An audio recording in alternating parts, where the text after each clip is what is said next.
What up, brawlers? Welcome back to Throwing Hands. Daniel can't be here right now, but I am joined by Christos Giagos. Christos, how you doing? I'm doing good, man. I'm doing good. Just enjoying the rest of the holidays. You got New Year's coming up, and we're all hoping for a better year, right? Yes, for sure. So we're just gonna hop right into it. How'd you get into martial arts in the first place? Oh man, so I've played sports my whole life. I've always wanted to impress my dad, so he liked sports. I was always trying to like play with the basketballs growing up, and I ended up playing football in fifth grade until about my junior year in high school, and then my senior year I started to play, but I didn't want to play, so I needed a new sixth period. So check this out.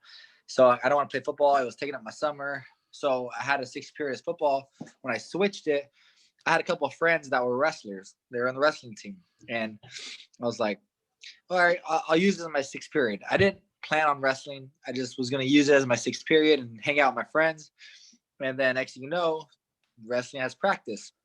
So we start practicing. I'm learning. I was interested, and they put all the new kids together, and they put all the veterans together to like do some like takedowns. And I ended up my first go with some kid. He's new. I'm new, but I'm athletic. I'm an athlete, and I go and I end up breaking his arm because he tried to post out, and I fractured all the way up to his elbow. And I was like, everyone like thought I was like, why did you pick on him? I was like, I don't know what I'm doing. You know what I mean? I was a little confused. And that year, my senior year, I ended up picking up wrestling really quick, had the varsity, and ended up getting the MVP in my school. So I just kind of knew I had like, a knack for that kind of sport. And me and my friends watched the UFC event one day, and Chuck Liddell and Vanderlei Silva. And we were like, hey, we should have a fight night, like a fight club and with MMA gloves. And we broke into the wrestling room at the end of the year, and we'd had our own fight night. And I ended up knocking this kid out. He was like a 265 pounds. He had 100 pounds on me. And I knocked him out and was in shock myself. And I was like, I'm gonna start training, I want to try out for the Ultimate Fighter because I found out what that was. And I signed up for a gym later, a couple weeks later, and it just was a wrap from there. So did that, like, when you knocked him out, were you like, dang, I could do this? Yeah.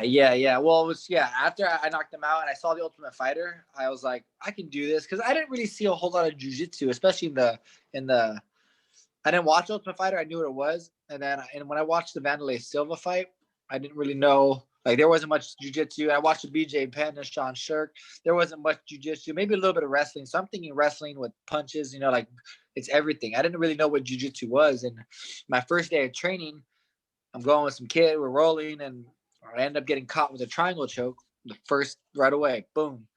And I was just like, what the heck? Like, this guy just choked me out with his legs. Did that just happen right now?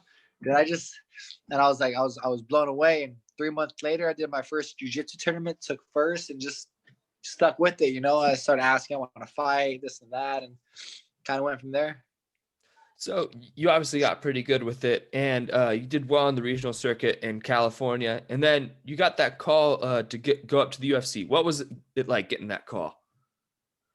Oh man, it was pretty nice. So basically, I had won the Tachi Palace title, thinking I was going to get the call after that, but it never came.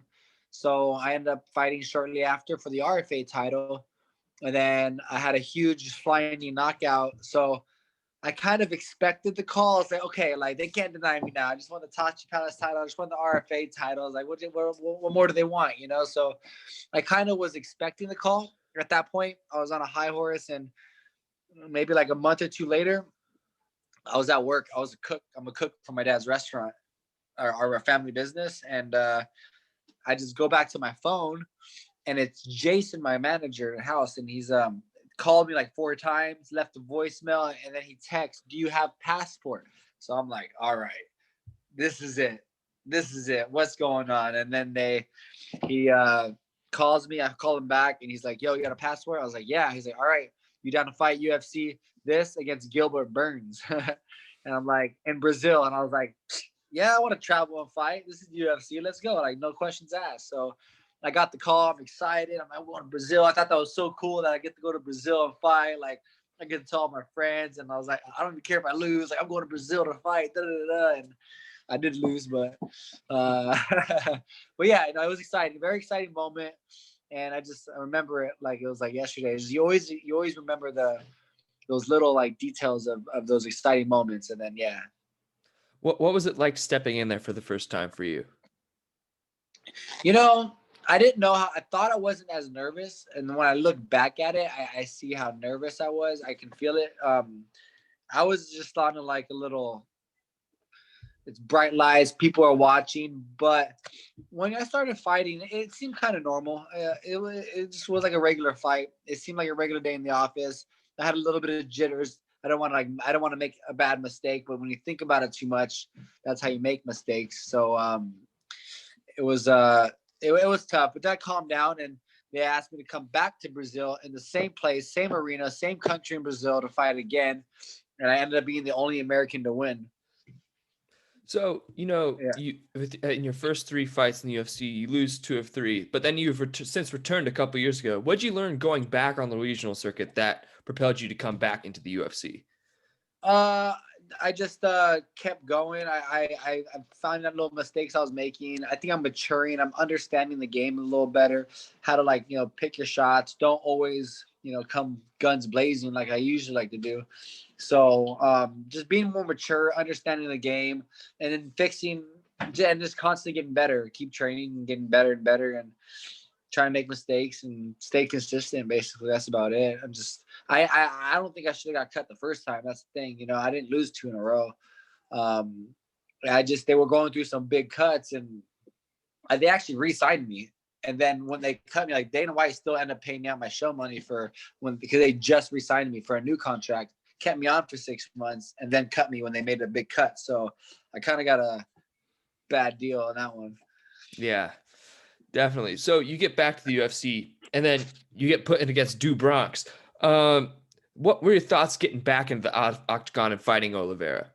Oh man, I still think I can beat that guy, man. I thought that was my ticket into like act like I never got cut.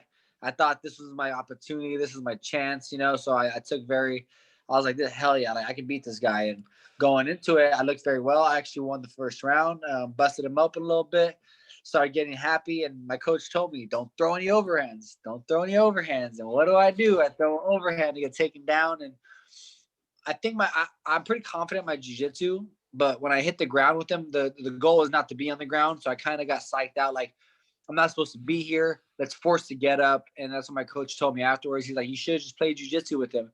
I got too eager to get up, which cost me my back. And, that guy, you can't make a mistake. He will capitalize. He's one of the best in the game right now. He's crushing it. And I feel like out of the 7 guys he beat, I did the best with him. So, yeah, I don't know.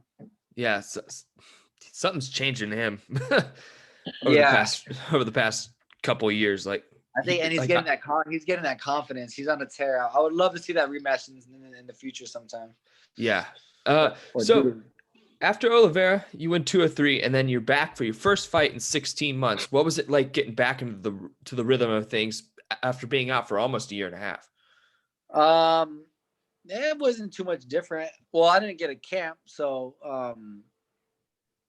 that was different. And then, but like getting back in there, I've been actually trying to like get my manager to book me a fight. So I was like looking, expecting it soon, not that soon, but it came, and it wasn't too bad. The thing that was different was the no fans. I haven't done that yet, and the no fans is a little tricky, but I kind of like it a little better. It kind of calms the adrenaline a little bit, and it kind of feels like a training match, just like a hard training match. Like, you don't get off any of that energy from the crowd and all that. So it's, I kind of like it, but we'll see how long that lasts. I'll take advantage of it for now. Hopefully I get back in there soon.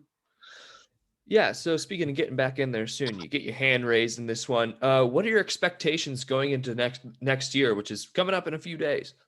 Hopefully I can get a fight in like, March or April. I think that's a perfect little timeline.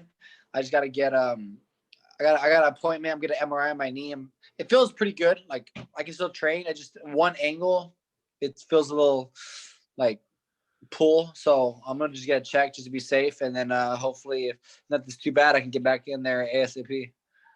Well, you heard it here, folks. He's gonna get back in there as soon as possible. Where can they find you on social media? They can find me. If you're interested, use the Instagram because I don't use Facebook or Twitter. I have them, I just don't use them.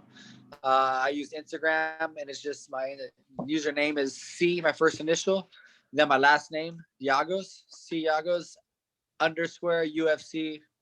That's it. Yeah, that's it. C Giagos _ UFC. All right. Well, Christos, I want to thank you for coming on, man. We really appreciate it. No worries, man. Thanks for having me. I appreciate it. All right. And Christos Giagos, everybody.